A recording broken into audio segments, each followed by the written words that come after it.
ಜಾತಿ ಗಣತಿ ನಡೆಸುವ ಅವಶ್ಯಕತೆ ಇಲ್ಲ. ಜಾತಿ ಗಣತಿ ಜೊತೆಗೆ ಜನಗಣತಿ ಜೊತೆಗೆ ಜಾತಿ ಗಣತಿಯನ್ನ ಕೂಡ ನಡೆಸಲಾಗುತ್ತೆ ಅಂತ ಹೇಳಿ ಕೇಂದ್ರ ಸರ್ಕಾರವೇ ಘೋಷಿಸಿದೆ. ಪ್ರತ್ಯೇಕವಾಗಿ ರಾಜ್ಯ ಸರ್ಕಾರಗಳು ಗಣತಿಯನ್ನ ನಡೆಸುವ ಅವಶ್ಯಕತೆ ಇಲ್ಲ, ಜನಗಣತಿ ಜೊತೆಯಲ್ಲೇ ಜಾತಿ ಗಣತಿಯೂ ಆಗುತ್ತೆ ಅಂತ ಹೇಳಿ ಅಶ್ವಿನಿ ವೈಷ್ಣವ್ ಹೇಳೋ ಮೂಲಕ ರಾಜ್ಯ ಕಾಂಗ್ರೆಸ್ ಸರ್ಕಾರಕ್ಕೂ ಕೌಂಟರ್. ರಾಜ್ಯ ಸರ್ಕಾರ 10 ವರ್ಷಗಳ ಹಳೆಯ ಜಾತಿ ಗಣತಿಯನ್ನ ಟೇಬಲ್ ಮಾಡೋ ಇರಾದಿಯಲ್ಲಿ ಇದೀಗ ರಾಷ್ಟ್ರವ್ಯಾಪಿ ಜನಗಣತಿ ಜಾತಿ ಗಣತಿ ಆಗ್ತಾ ಇರೋದ್ರಿಂದ ರಾಜ್ಯ ಸರ್ಕಾರ ಮಾಡಿರುವ ಗಣತಿ ಏನಾಗುತ್ತೆ ಅನ್ನೋದು ಸದ್ಯಕ್ಕಿರುವ ಕುತೂಹಲ. ಮಹತ್ವದ ಘೋಷಣೆಯನ್ನ ಕೇಂದ್ರ ಸಚಿವ ಅಶ್ವಿನಿ ವೈಷ್ಣವ್ ಇವತ್ತು ಹೊರಡಿಸಿದ್ದಾರೆ. ಜನಗಣತಿ ಜೊತೆಗೆ ಜಾತಿ ಗಣತಿ, ಪ್ರತ್ಯೇಕವಾಗಿ ಯಾವ ರಾಜ್ಯಗಳು ಕೂಡ ಜನಗಣತಿ ಜಾತಿ ಗಣತಿ ಮಾಡುವ ಅವಶ್ಯಕತೆ ಇರೋದಿಲ್ಲ. ಕೆಲ ರಾಜ್ಯಗಳು ಅವೈಜ್ಞಾನಿಕವಾಗಿ ಜಾತಿ ಗಣತಿಯನ್ನ ಮಾಡಿವೆ ಅಂತ ಹೇಳೋ ಮೂಲಕ ಕರ್ನಾಟಕ ಸರ್ಕಾರ ತರಲಿಕ್ಕೆ ಹೊರಟಿರುವ ಜಾತಿ ಗಣತಿ ವಿಚಾರಕ್ಕೂ ಕೌಂಟರ್ ಕೊಟ್ಟಿದ್ದಾರೆ ಕೇಂದ್ರ ಸಚಿವ ಅಶ್ವಿನಿ ವೈಷ್ಣವ್.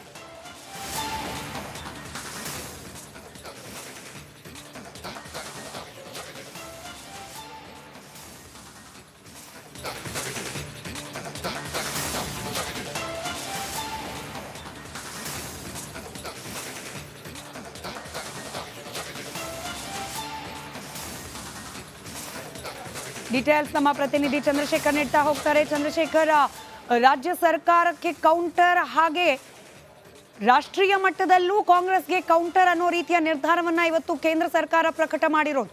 ಡೀಟೇಲ್ಸ್ ಹಂಚಿಕೊಳ್ಳೋದಾದ್ರೆ ಖಂಡಿತವಾಗ್ಲು ಈಗಾಗಲೇ ಕೇಂದ್ರ ಸರ್ಕಾರ ಪ್ರತಿ 10 ವರ್ಷಕ್ಕೆ ಒಮ್ಮೆ ಗಣತಿಯನ್ನ ಮಾಡ್ತಾ ಹೋಗುತ್ತೆ. ಪ್ರಮುಖವಾಗಿ ನೋಡೋದಾದ್ರೆ ಪ್ರತಿ ವರ್ಷ 10 ವರ್ಷಕ್ಕೊಮ್ಮೆ ಗಣತಿಯನ್ನ ಮಾಡ್ಲಾಗತ್ತೆ. ಅಂದ್ರೆ ಇಡೀ ದೇಶದಲ್ಲಿ ಯಾವ್ಯಾವ ರಾಜ್ಯದಲ್ಲಿ ಎಷ್ಟು ಗಣತಿ ಇದೆ ಅನ್ನುವಂಥದ್ದು, ಆ ಗಣತಿಯ ಆಧಾರದ ಮೇಲೆ ಎಲ್ಲಾ ರೀತಿಯಾದಂತಹ ಅಂದ್ರೆ ಎಲ್ಲ ಮೀಸಲಾತಿಗಳಾಗಿರ್ಬೋದು ಮತ್ತು ಏನೆಲ್ಲ ಕಾರ್ಯಕ್ರಮಗಳನ್ನ ಮಾಡ್ಬೇಕು ಮತ್ತು ವಿಧಾನಸಭಾ ಕ್ಷೇತ್ರಗಳನ್ನ ವಿಂಗಡಣೆ ಮಾಡುವುದು, ಲೋಕಸಭಾ ಕ್ಷೇತ್ರಗಳನ್ನ ವಿಂಗಡಣೆ ಮಾಡೋದು, ಈ ರೀತಿಯಾದಂತ ಎಲ್ಲಾ ಕಾರ್ಯಕ್ರಮಗಳನ್ನ ಮಾಡ್ಲಾಗುತ್ತೆ. ಅದೇ ವಿಶೇಷ ಅಂತಂದ್ರೆ ಈ ಬಾರಿ ಕೇಂದ್ರ ಸರ್ಕಾರ ಜಾತಿ ಗಣತಿಯನ್ನು ಕೂಡ ಮಾಡ್ತಾ ಇರ್ತಕ್ಕಂಥದ್ದು. ಅಂದ್ರೆ ಸಾಮಾನ್ಯ ಗಣತಿಯ ಜೊತೆಗೆ ಜಾತಿ ಗಣತಿಯನ್ನು ಕೂಡ ಮಾಡ್ಲಾಗ್ತಾ ಇರ್ತಕ್ಕಂಥದ್ದು. ಪ್ರಮುಖವಾಗಿ ಏನಂತಂದ್ರೆ ಕರ್ನಾಟಕದ ಒಂದು ವಿಚಾರವನ್ನೇ ತೆಗೆದುಕೊಂಡಿರ್ತಕ್ಕಂಥದ್ದು ಬಹಳ ಪ್ರಮುಖವಾಗಿ ಇಲ್ಲಿ ಕಂಡು ಬರ್ತಾ ಇರ್ತಕ್ಕಂಥದ್ದು. ಯಾಕಂತಂದ್ರೆ ಕರ್ನಾಟಕದಲ್ಲಿ ಜಾತಿ ಗಣತಿಯನ್ನ ಶೈಕ್ಷಣಿಕ ಮತ್ತು ಬೇರೆ ಬೇರೆ ವಿಚಾರಕ್ಕೆ ಅಂದ್ರೆ ಮೀಸಲಾತಿಯನ್ನು ಕೊಡುವುದು ಸೇರಿದಂತೆ ಅನೇಕ ವಿಚಾರಗಳಿಗೆ ಇಲ್ಲಿ ಜಾತಿ ಗಣತಿಯನ್ನ ಮಾಡಲಾಗಿತ್ತು. ಅಂದ್ರೆ ಈ ಕರ್ನಾಟಕದಲ್ಲಿ ಮಾಡಿರ್ತಕ್ಕಂತ ಜಾತಿ ಗಣತಿ ಸರಿ ಇಲ್ಲ ಅನ್ನುವಂತ ಆಕ್ಷೇಪಗಳು ವ್ಯಕ್ತವಾಗಿತ್ತು. ಹೀಗಾಗಿ ಇಲ್ಲಿ ಪ್ರಮುಖವಾಗಿ ಮುಸ್ಲಿಂ ಸೇರಿದಂತೆ ಅನೇಕ ಸಮುದಾಯಗಳು ಅತಿ ಹೆಚ್ಚಾಗಿರ್ತಕ್ಕಂಥದ್ದು ಇಲ್ಲಿ ಕಂಡು ಬರ್ತಾ ಇರ್ತಕ್ಕಂಥದ್ದು. ಹೀಗಾಗಿ ಇಡೀ ಒಂದು ಮಾಮೂಲಿ ಸಾಮಾನ್ಯ ಗಣತಿಯ ಜೊತೆಯಲ್ಲಿ ಜಾತಿ ಕಾಲಮ್ ಅನ್ನ ಎಕ್ಸ್ಟ್ರಾ ಒಂದು ಆಡ್ ಅನ್ನು ಮಾಡ್ತಾ ಇರ್ತಕ್ಕಂಥದ್ದು. ಹೀಗಾಗಿ ಇಡೀ ದೇಶದಲ್ಲಿ ಸಾಮಾನ್ಯ ಜನಸಂಖ್ಯೆಯ ಜೊತೆಯಲ್ಲೇ ಜಾತಿ ಗಣತಿಯನ್ನು ಕೂಡ ಮಾಡ್ಲಾಗ್ತಾ ಇರ್ತಕ್ಕಂಥದ್ದು. ಇದರಲ್ಲಿ ಸ್ಪಷ್ಟವಾಗುತ್ತೆ ಯಾವ್ಯಾವ ಜಾತಿಗಳು ಅಥವಾ ಯಾವ ಸಮುದಾಯಗಳು ಎಷ್ಟಿದೆ ಅನ್ನುವಂಥದ್ದು.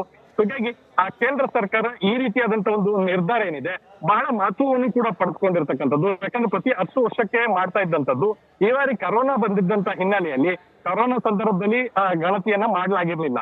ಈಗ ಒಂದು ಘೋಷಣೆಯನ್ನ ಮಾಡಿರ್ತಕ್ಕಂಥದ್ದು ಜಾತಿ ಗಣತಿ ನಡೆಸುವ ಅವಶ್ಯಕತೆ ಇಲ್ಲ. ಜಾತಿ ಗಣತಿ ಜೊತೆಗೆ ಜನಗಣತಿ ಜೊತೆಗೆ ಜಾತಿ ಗಣತಿಯನ್ನ ಕೂಡ ನಡೆಸಲಾಗುತ್ತೆ ಅಂತ ಹೇಳಿ ಕೇಂದ್ರ ಸರ್ಕಾರವೇ ಘೋಷಿಸಿದೆ. ಪ್ರತ್ಯೇಕವಾಗಿ ರಾಜ್ಯ ಸರ್ಕಾರಗಳು ಗಣತಿಯನ್ನ ನಡೆಸುವ ಅವಶ್ಯಕತೆ ಇಲ್ಲ, ಜನಗಣತಿ ಜೊತೆಯಲ್ಲೇ ಜಾತಿ ಗಣತಿಯೂ ಆಗುತ್ತೆ ಅಂತ ಹೇಳಿ ಅಶ್ವಿನಿ ವೈಷ್ಣವ್ ಹೇಳೋ ಮೂಲಕ ರಾಜ್ಯ ಕಾಂಗ್ರೆಸ್ ಸರ್ಕಾರಕ್ಕೂ ಕೌಂಟರ್. ರಾಜ್ಯ ಸರ್ಕಾರ 10 ವರ್ಷಗಳ ಹಳೆಯ ಜಾತಿ ಗಣತಿಯನ್ನ ಟೇಬಲ್ ಮಾಡೋ ಇರಾದಿಯಲ್ಲಿ ಇದೀಗ ರಾಷ್ಟ್ರವ್ಯಾಪಿ ಜನಗಣತಿ ಜಾತಿ ಗಣತಿ ಆಗ್ತಾ ಇರೋದ್ರಿಂದ ರಾಜ್ಯ ಸರ್ಕಾರ ಮಾಡಿರುವ ಗಣತಿ ಏನಾಗುತ್ತೆ ಅನ್ನೋದು ಸದ್ಯಕ್ಕಿರುವ ಕುತೂಹಲ. ಮಹತ್ವದ ಘೋಷಣೆಯನ್ನ ಕೇಂದ್ರ ಸಚಿವ ಅಶ್ವಿನಿ ವೈಷ್ಣವ್ ಇವತ್ತು ಹೊರಡಿಸಿದ್ದಾರೆ. ಜನಗಣತಿ ಜೊತೆಗೆ ಜಾತಿ ಗಣತಿ, ಪ್ರತ್ಯೇಕವಾಗಿ ಯಾವ ರಾಜ್ಯಗಳು ಕೂಡ ಜನಗಣತಿ ಜಾತಿ ಗಣತಿ ಮಾಡುವ ಅವಶ್ಯಕತೆ ಇರೋದಿಲ್ಲ. ಕೆಲ ರಾಜ್ಯಗಳು ಅವೈಜ್ಞಾನಿಕವಾಗಿ ಜಾತಿ ಗಣತಿಯನ್ನ ಮಾಡಿವೆ ಅಂತ ಹೇಳೋ ಮೂಲಕ ಕರ್ನಾಟಕ ಸರ್ಕಾರ ತರಲಿಕ್ಕೆ ಹೊರಟಿರುವ ಜಾತಿ ಗಣತಿ ವಿಚಾರಕ್ಕೂ ಕೌಂಟರ್ ಕೊಟ್ಟಿದ್ದಾರೆ ಕೇಂದ್ರ ಸಚಿವ ಅಶ್ವಿನಿ ವೈಷ್ಣವ್.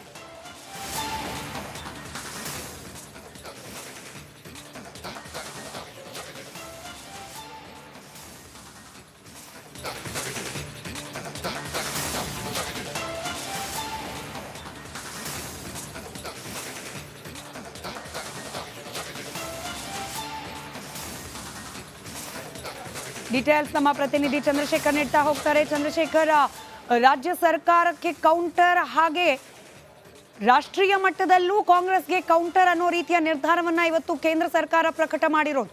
ಡೀಟೇಲ್ಸ್ ಹಂಚ್ಕೊಳ್ಳೋದಾದ್ರೆ ಮತ್ತೆ ಖಂಡಿತವಾಗ್ಲು ಈಗಾಗಲೇ ಕೇಂದ್ರ ಸರ್ಕಾರ ಪ್ರತಿ 10 ವರ್ಷಕ್ಕೆ ಒಮ್ಮೆ ಗಣತಿಯನ್ನ ಮಾಡ್ತಾ ಹೋಗುತ್ತೆ.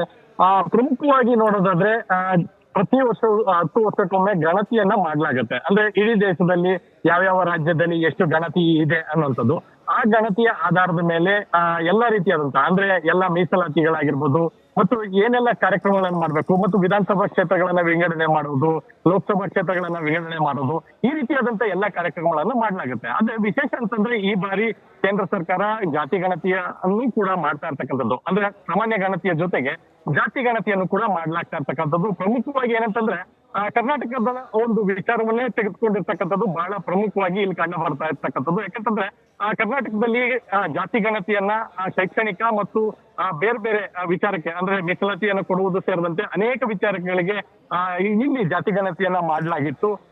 ಅಂದ್ರೆ ಈ ಕರ್ನಾಟಕದಲ್ಲಿ ಮಾಡಿರ್ತಕ್ಕಂತ ಜಾತಿ ಗಣತಿ ಸರಿ ಇಲ್ಲ ಅನ್ನುವಂತ ಆಕ್ಷೇಪಗಳು ವ್ಯಕ್ತವಾಗಿತ್ತು. ಹೀಗಾಗಿ ಇಲ್ಲಿ ಪ್ರಮುಖವಾಗಿ ಮುಸ್ಲಿಂ ಸೇರಿದಂತೆ ಅನೇಕ ಸಮುದಾಯಗಳು ಅತಿ ಹೆಚ್ಚಾಗಿರ್ತಕ್ಕಂಥದ್ದು ಇಲ್ಲಿ ಕಂಡು ಬರ್ತಾ ಇರ್ತಕ್ಕಂಥದ್ದು. ಹೀಗಾಗಿ ಇಡೀ ಒಂದು ಮಾಮೂಲಿ ಸಾಮಾನ್ಯ ಗಣತಿಯ ಜೊತೆಯಲ್ಲಿ ಜಾತಿ ಕಾಲಮ್ ಅನ್ನ ಎಕ್ಸ್ಟ್ರಾ ಒಂದು ಆಡ್ ಅನ್ನು ಮಾಡ್ತಾ ಇರ್ತಕ್ಕಂಥದ್ದು. ಹೀಗಾಗಿ ಇಡೀ ದೇಶದಲ್ಲಿ ಸಾಮಾನ್ಯ ಜನಸಂಖ್ಯೆಯ ಜೊತೆಯಲ್ಲೇ ಜಾತಿ ಗಣತಿಯನ್ನು ಕೂಡ ಮಾಡ್ಲಾಗ್ತಾ ಇರ್ತಕ್ಕಂಥದ್ದು. ಇದರಲ್ಲಿ ಸ್ಪಷ್ಟವಾಗುತ್ತೆ ಯಾವ್ಯಾವ ಜಾತಿಗಳು ಅಥವಾ ಯಾವ ಸಮುದಾಯಗಳು ಎಷ್ಟಿದೆ ಅನ್ನುವಂಥದ್ದು. ಹೀಗಾಗಿ ಕೇಂದ್ರ ಸರ್ಕಾರ ಈ ರೀತಿಯಾದಂತ ಒಂದು ನಿರ್ಧಾರ ಏನಿದೆ ಬಹಳ ಮಹತ್ವವನ್ನು ಕೂಡ ಪಡೆದುಕೊಂಡಿರ್ತಕ್ಕಂಥದ್ದು. ಯಾಕಂದ್ರೆ ಪ್ರತಿ 10 ವರ್ಷಕ್ಕೆ ಮಾಡ್ತಾ ಇದ್ದಂಥದ್ದು ಈ ಬಾರಿ ಕರೋನಾ ಬಂದಿದ್ದಂತ ಹಿನ್ನೆಲೆಯಲ್ಲಿ ಕರೋನಾ ಸಂದರ್ಭದಲ್ಲಿ ಗಣತಿಯನ್ನ ಮಾಡ್ಲಾಗಿರ್ಲಿಲ್ಲ. ಈಗ ಒಂದು ಘೋಷಣೆಯನ್ನ ಮಾಡಿರ್ತಕ್ಕಂಥದ್ದು ಜಾತಿ ಗಣತಿ ನಡೆಸುವ ಅವಶ್ಯಕತೆ ಇಲ್ಲ. ಜಾತಿ ಗಣತಿ ಜೊತೆಗೆ ಜನಗಣತಿ ಜೊತೆಗೆ ಜಾತಿ ಗಣತಿಯನ್ನ ಕೂಡ ನಡೆಸಲಾಗುತ್ತೆ ಅಂತ ಹೇಳಿ ಕೇಂದ್ರ ಸರ್ಕಾರವೇ ಘೋಷಿಸಿದೆ. ಪ್ರತ್ಯೇಕವಾಗಿ ರಾಜ್ಯ ಸರ್ಕಾರಗಳು ಗಣತಿಯನ್ನ ನಡೆಸುವ ಅವಶ್ಯಕತೆ ಇಲ್ಲ, ಜನಗಣತಿ ಜೊತೆಯಲ್ಲೇ ಜಾತಿ ಗಣತಿಯೂ ಆಗತ್ತೆ ಅಂತ ಹೇಳಿ ಅಶ್ವಿನಿ ವೈಷ್ಣವ್ ಹೇಳೋ ಮೂಲಕ ರಾಜ್ಯ ಕಾಂಗ್ರೆಸ್ ಸರ್ಕಾರಕ್ಕೂ ಕೌಂಟರ್. ರಾಜ್ಯ ಸರ್ಕಾರ 10 ವರ್ಷಗಳ ಹಳೆಯ ಜಾತಿ ಗಣತಿಯನ್ನ ಟೇಬಲ್ ಮಾಡೋ ಇರಾದಿಯಲ್ಲಿ ಇದೀಗ ರಾಷ್ಟ್ರವ್ಯಾಪಿ ಜನಗಣತಿ ಜಾತಿ ಗಣತಿ ಆಗ್ತಾ ಇರೋದ್ರಿಂದ ರಾಜ್ಯ ಸರ್ಕಾರ ಮಾಡಿರುವ ಗಣತಿ ಏನಾಗುತ್ತೆ ಅನ್ನೋದು ಸದ್ಯಕ್ಕಿರುವ ಕುತೂಹಲ. ಮಹತ್ವದ ಘೋಷಣೆಯನ್ನ ಕೇಂದ್ರ ಸಚಿವ ಅಶ್ವಿನಿ ವೈಷ್ಣವ್ ಇವತ್ತು ಹೊರಡಿಸಿದ್ದಾರೆ. ಜನಗಣತಿ ಜೊತೆಗೆ ಜಾತಿ ಗಣತಿ, ಪ್ರತ್ಯೇಕವಾಗಿ ಯಾವ ರಾಜ್ಯಗಳು ಕೂಡ ಜನಗಣತಿ ಜಾತಿ ಗಣತಿ ಮಾಡುವ ಅವಶ್ಯಕತೆ ಇರೋದಿಲ್ಲ. ಕೆಲ ರಾಜ್ಯಗಳು ಅವೈಜ್ಞಾನಿಕವಾಗಿ ಜಾತಿ ಗಣತಿಯನ್ನ ಮಾಡಿವೆ ಅಂತ ಹೇಳೋ ಮೂಲಕ ಕರ್ನಾಟಕ ಸರ್ಕಾರ ತರಲಿಕ್ಕೆ ಹೊರಟಿರುವ ಜಾತಿ ಗಣತಿ ವಿಚಾರಕ್ಕೂ ಕೌಂಟರ್ ಕೊಟ್ಟಿದ್ದಾರೆ ಕೇಂದ್ರ ಸಚಿವ ಅಶ್ವಿನಿ ವೈಷ್ಣವ್.